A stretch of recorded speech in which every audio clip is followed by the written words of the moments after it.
बिहार में एक तरफ जहाँ 95,000 की नौकरी छोड़ रहे हैं लोग, वहीं दूसरी तरफ पीएचडी एडमिशन लेने के लिए कोई तैयार ही नहीं है। आखिर क्यों? 296 पदों पर पीएचडी एडमिशन के लिए आवेदन पत्र मांगे गए थे, पूरे 1 महीने होने को हैं, मात्र 70 आवेदन अभी तक प्राप्त हुए। आखिर क्यों? इसे अभिशाप कहें या अपॉर्चुनिटी कहें या बिहार सरकार की शिक्षा की नाकामी कहें कि आज स्थिति बद से बदतर होती जा रही है।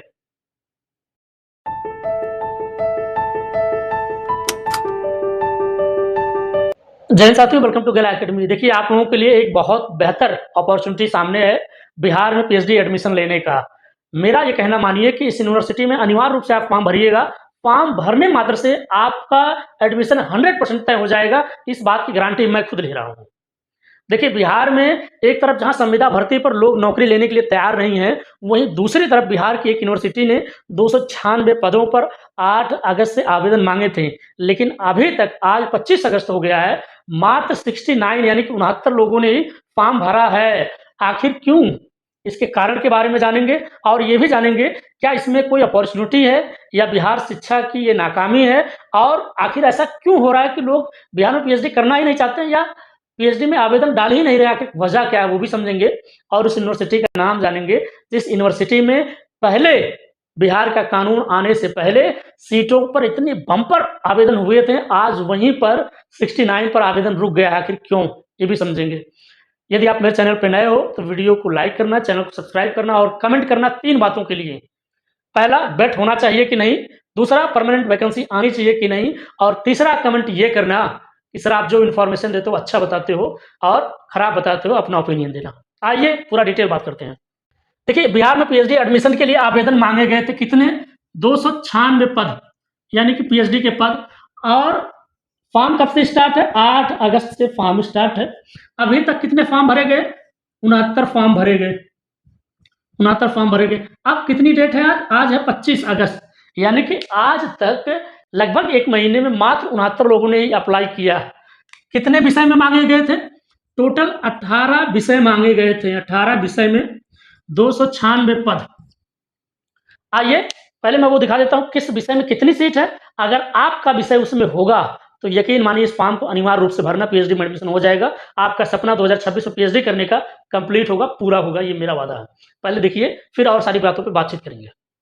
आप सभी लोग देख लीजिए, बॉटनी में 5 सीट, केमिस्ट्री में 31 सीट, मैथमेटिक्स में आप लोग देख लीजिए ध्यान से 18 सीट, फिजिक्स में 15 सीट, जोलॉजी में 12 सीट, कॉमर्स में 0 सीट, इकोनॉमिक्स में 21 सीट, ज्योग्राफी में 4 सीट आपको मिलने वाला, हिस्ट्री में 4 सीट, होम साइंस में 6 सीट, पॉलिटिकल साइंस में 44 सीट और साइकोलॉजी में आपको 19 सीट मिलने वाला है। सोशियोलॉजी में 1, इंग्लिश में 27, हिंदी में 43, म्यूजिक में 3 सीट, फिलॉसफी में 3 सीट, फिलॉसफी में 30 सीट, उर्दू में 13 सीट, टोटल 18 विषयों में 296 सीटें आई हुई हैं।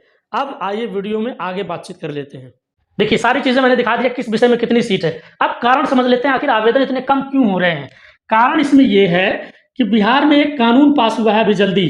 बिहार में एक कानून पास हुआ है, कि पीजी वाले आवेदन नहीं कर सकते। पीजी वाले आवेदन नहीं कर सकते, यानी कि बिहार में अब रेट एग्जाम नहीं होगा। रेट का मतलब रिसर्च एलिजिबिलिटी टेस्ट, या इसी को पेट कहते हैं, PhD admission test, PhD entrance test, या पेट कहते हैं, पीएचडी एडमिशन टेस्ट।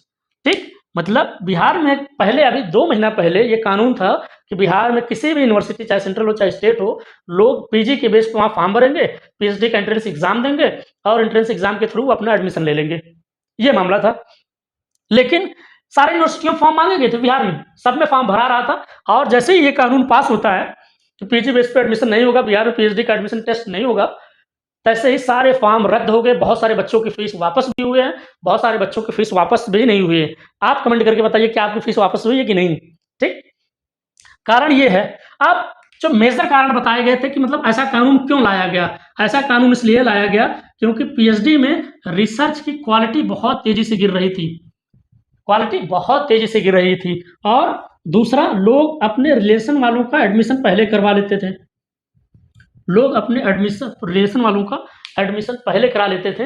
यानी कि अगर उनके रिश्तेदार कोई है जो पीजी पास का फॉर्म भरवाएँ और उसका टेस्ट करवाएँ, एडमिशन में इंटरव्यू में उसको नंबर अच्छा देके एडमिशन ले लेते थे। जिससे पीएचडी की क्वालिटी गिरती थी, रिसर्च की क्वालिटी गिरती थी और ये करप्शन में आता था, भ्रष्टाचार में आता था, जिसकी वजह से ये कानून लाया गया। अब फ़ायदा किसको हुआ? मुझे आप सभी लोग बताना, क्या अगर इस यूनिवर्सिटी में मात्र 69 पद आए थे, जब फॉर्म पहले निकला गया था, पूरे पद फुल हो गए थे, मात्र 8 से 10 दिन में, आज 1 महीना पूरा होने को है, फॉर्म फुल नहीं हो रहे हैं।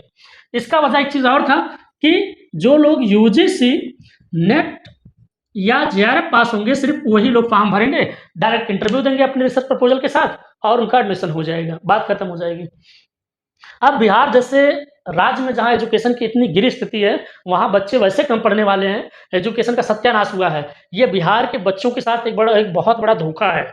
मैं तो ये खुद कहता हूँ, मेरा व्यक्तिगत राय है कि बिहार में बच्चों के साथ ऐसा ना करिए। वो बच्चे, उनको नुकसान हो रहा है, जो बच्चे मेहनती हैं, जो बच्चे मेहनती हैं, जो बच्चे ईमानदार हैं, जो बच्चे गरीब हैं, जो बच्चे गरीब हैं, जो बच्चे जीवन में आगे बढ़ना चाहते हैं, उनको बहुत बड़ा नुकसान है, बहुत बड़ा नुकसान है।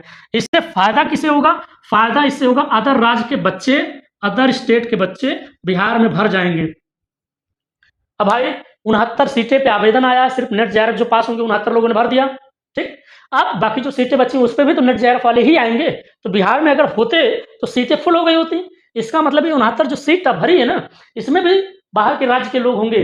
अब इस सीट को भरने के लिए बाहर के जब बच्चे बिहार में भर जाएँगे, अब बिहार के अपने बच्चों का क्या होगा?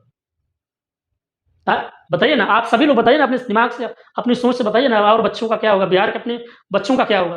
क्या बिहार सिर्फ़ इसलिए बना है कि बाहर के बच्चों को लाके भरें? हम लोग जाके वहाँ फॉर्म भरें, बिहार के बच्चे फॉर्म ना भर पाएँ? इस कानून को मुझे लगता है वापस लेना चाहिए। मेरा अपना राय है, मेरा अपना पर्सनल ओपिनियन है कि नहीं, इस कानून को वापस लेना चाहिए। क्यों? क्योंकि बिहार की अभी एक यूनिवर्सिटी की ये हालत है, सभी जगह पीएचडी कैंसल हो गई हैं और सभी जगह धीरे-धीरे नए आवेदन माँगे गए हैं, रजिस्ट्रेशन फिर से माँगा गया है और सब में यही स्थिति आएगी, देख लेना। और मैं आज ये बात कहता हूँ कि हो सकता है कुछ दिनों में इस पे भी बदलाव हो, कानून फिर से वापस होगा और रेट का एग्ज़ाम फिर से होगा। आप लोग कमेंट करना ज़रूर, क्या वापस होना चाहिए कि नहीं? बिहार के राज्य के बच्चों के साथ धोखा है कि नहीं? ज़रूर कमेंट करना। अब विश्वविद्यालय, क्या नाम है उस विश्वविद्यालय का? उस विश्वविद्यालय का नाम है Munger university. Munger university. Munger university में पीएचडी की जो नोटिफिकेशन है, स्थिति बद से बदतर है।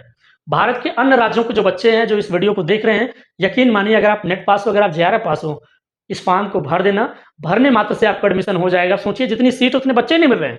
इसका मतलब जो भर दिया उसका एडमिशन तय है, कन्फर्म है 100%, चाहे जैसा रिसर्च प्रपोजल बना के लेके जाए, चाहे जैसे इंटरव्यू प्रिपरेशन करके जाए। हाँ, एक चीज़ और मेरे तरफ से आप लोगों के लिए है कि 904444 और 90359 आप इस पे संपर्क कर सकते हैं, रिसर्च प्रपोजल से संबंधित, पीएचडी इंटरव्यू से संबंधित, टॉपिक डिसाइड से संबंधित या करंट रिसर्च ट्रेंड टॉपिक से संबंधित आपकी पूरी हेल्प होगी। हमारे यहाँ रिसर्च प्रपोजल बहुत ही प्रोफेशनल तरीके से, बहुत ही प्रॉपर फॉर्मेट में, according to university, according to your university interest of area, according to your subject, current research topic के अकॉर्डिंग रिसर्च प्रपोजल बनाए जाते हैं या हेल्प किए जाते हैं। वीडियो कैसा लगा? वीडियो को लाइक करिएगा, चैनल को सब्सक्राइब करिएगा, कमेंट ज़रूर करिएगा 4 बातों के लिए। बिहार में पेट होना चाहिए कि नहीं? बिहार में परमानेंट वैकेंसी आना चाहिए कि नहीं? इस कानून को वापस लेना चाहिए कि नहीं? और बिहार के बच्चों के साथ ये धोखा है कि नहीं? चलिए मिलते हैं एक नए वीडियो में, तब तक के लिए थैंक यू सो मच। जय हिंद, जय भारत।